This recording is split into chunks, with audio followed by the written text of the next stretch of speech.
नमस्कार। आज हम एक ऐसी घटना की गहराई में जा रहे हैं जिसने सबको झकझोर दिया है। अहमदाबाद के पास हुआ एयर इंडिया बोइंग 787 विमान हादसा।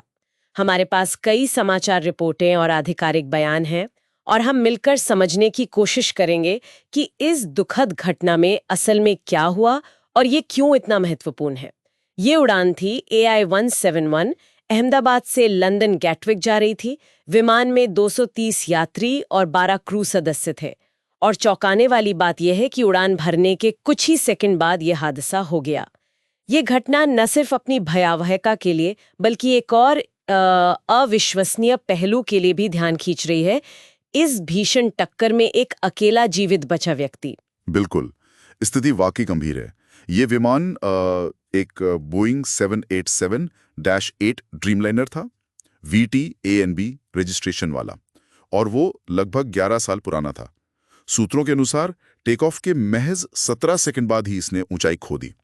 उस वक्त लैंडिंग गियर भी शायद नीचे ही थे। सिर्फ 17 सेकंड? जी। और ये सीधे पास के मेघानी नगर इलाके में BJ मेडिकल कॉलेज के हॉस्टल पर जा गिरा और तुरंत आग लग गई। दुखद आंकड़ा यह है कि विमान में सवार 242 लोगों में से 241 की मौत हो गई और जमीन पर भी, मतलब हॉस्टल में और आसपास, 29 से 38 और लोगों की जान गई। तो कुल मौतों का आंकड़ा 270 पार कर गया है। ओह, ये तो बहुत ही भयानक है। 270 से ज्यादा। हाँ, और एक बात और, CCTV फुटेज से पता चलता है कि टकराने से ठीक पहले इंजन में कोई आग नहीं लगी थी। और ये जानना जरूरी है कि ये बोइंग 787 के लिए पहली घातक दुर्घटना है और पहली बार है कि इस विमान का ढांचा पूरी तरह नष्ट हुआ है। अच्छा, ये पहली है। 787 तो काफी सुरक्षित माना जाता है ना? बिल्कुल बिल्कुल, इसीलिए ये और भी चौंकाने वाला है। 787 ड्रीमलाइनर का सुरक्षा रिकॉर्ड अब तक बहुत अच्छा रहा है। इस हादसे की भयावहता के बीच वो जो अकेले जीवित बचे हैं, उनकी कहानी तो बिल्कुल अविश्वसनीय लगती है। बताया जा रहा है कि वो एक ब्रिटिश नागरिक हैं, सीट 11A पर थे और अब अस्पताल में हैं। हालत स्थिर है कह रहे हैं। जी हाँ, उनका बचना वाकई एक चमत्कार ही माना जा रहा है। कुछ विशेषज्ञ ये भी अनुमान लगा रहे हैं कि शायद एग्जिट रो में उनकी सीट होने की वजह से उन्हें बचने में थोड़ी मदद मिली हो सकता है। और बचाव कार्य वो कैसा रहा? घटनास्थल पर बचाव कार्य तो काफी तेजी से शुरू हुआ। आपातकालीन टीमों के साथ स्थानीय लोग और मेडिकल छात्र भी तुरंत मदद के लिए आ गए थे। लेकिन एक बड़ी चुनौती है शवों की पहचान। कई शव बुरी तरह जल चुके हैं, तो DNA के जरिए पहचान की प्रक्रिया चल रही है। अभी तक जहां तक मुझे पता है 125 की पहचान हो पाई है और 83 शव परिवारों को सौंपे जा चुके हैं। ये प्रक्रिया भी बहुत मुश्किल होगी परिवारों के लिए। अच्छा, और जांच का क्या स्टेटस है? जी हाँ, जांच बहुत बड़े पैमाने पर और कई कोणों से चल रही है। अच्छी बात यह है कि फ्लाइट डेटा रिकॉर्डर, मतलब FDR, हाँ, वो ब्लैक बॉक्स का एक हिस्सा। वॉइस रिकॉर्डर यानी CVR, जो पायलटों की बातचीत रिकॉर्ड करता है, वो भी बाद में मिल गया। अच्छा, दोनों मिल गए हैं। तो अब इनका विश्लेषण हो रहा होगा? बिल्कुल, और ये जांच के लिए बेहद महत्वपूर्ण है। भारत की AAIB, मतलब एयरक्राफ्ट एक्सीडेंट इन्वेस्टिगेशन ब्यूरो, वो इस जांच को लीड कर रही है और उनकी मदद के लिए UK की AAIB, अमेरिका की FAA और NTSB। हाँ, NTSB का नाम तो सुना है मैंने। जी, और विमान बनाने वाली कंपनी बोइंग और इंजन निर्माता GE, मतलब जनरल इलेक्ट्रिक, इन सब के विशेषज्ञ भी शामिल हैं। तो ये एक बड़ी टीम है। ये वाकई एक बड़ी अंतर्राष्ट्रीय टीम लग रही है। तो जांच में मुख्य रूप से किन चीजों पर ध्यान दिया जा रहा है?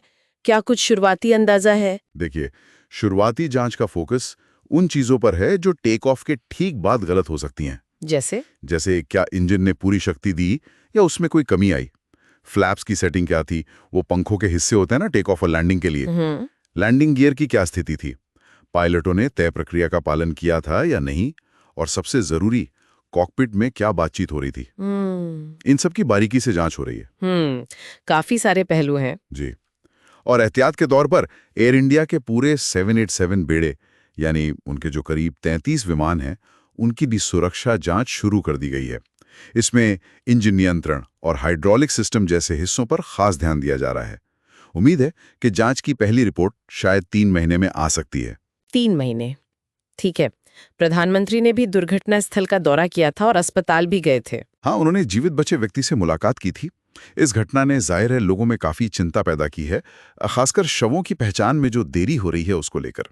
वैसे हाल ही में एक और घटना हुई थी एयर इंडिया के ही दूसरे 787 के साथ। तकनीकी खराबी की वजह से उसे हांगकांग लौटना पड़ा था। ओह हाँ, मैंने भी सुना था उसके बारे में। हालांकि उसका इस हादसे से कोई सीधा संबंध नहीं है, पर ऐसी चीजें जब होती हैं तो एयरलाइन की प्रक्रियाओं पर ध्यान और बढ़ जाता है। सही कहा। तो अगर हम संक्षेप में कहें तो ये एक ऐसे विमान से जुड़ा विनाशकारी हादसा है जिसे बहुत सुरक्षित माना जाता था। जांच अभी चल रही है जो काफी जटिल है और इसने बहुत भारी मानवीय क्षति पहुंचाई है। ये न केवल भारतीय विमानन के लिए बल्कि वैश्विक स्तर पर बोइंग ड्रीमलाइनर की सुरक्षा प्रतिष्ठा के लिए भी एक बड़ा झटका है। बिल्कुल सही कहा। जांच का मुख्य उद्देश्य यही पता लगाना है कि टेक ऑफ के ठीक बाद विमान ने ऊंचाई क्यों खोई। जैसा मैंने पहले कहा, क्या ये इंजन की शक्ति में कमी थी, या नियंत्रण प्रणाली में कोई गड़बड़ी थी, या फ्लैप सेटिंग और पायलट के निर्णयों का इसमें कोई योगदान था। ब्लैक बॉक्स का डेटा, मतलब एफडीआर और सीवीआर का डेटा, इन सवालों के जवाब देने में सबसे अहम होगा। साथ ही सीसीटीवी फुटेज, पायलट का ट्रेनिंग रिकॉर्ड, अनुभव, विमान के रखरखाव के रिकॉर्ड्स, इन सब का भी विश्लेषण किया जाएगा। अंत में एक सवाल जो शायद हम सबके मन में उठता है, विमानन तकनीक इतनी आगे बढ़ चुकी है, फिर भी जब ऐसी घटनाएं होती हैं तो ये सुरक्षा प्रोटोकॉल और ड्रीमलाइनर जैसी जटिल मशीनों पर हमारे भरोसे को कैसे प्रभावित करती हैं। एक विमान जो अपनी विश्वसनीयता के लिए जाना जाता है, उसकी ऐसी विफलता ये हमें पूरे बेड़े की सुरक्षा सुनिश्चित करने के बारे में क्या सिखाती है, ये सोचने वाली बात है।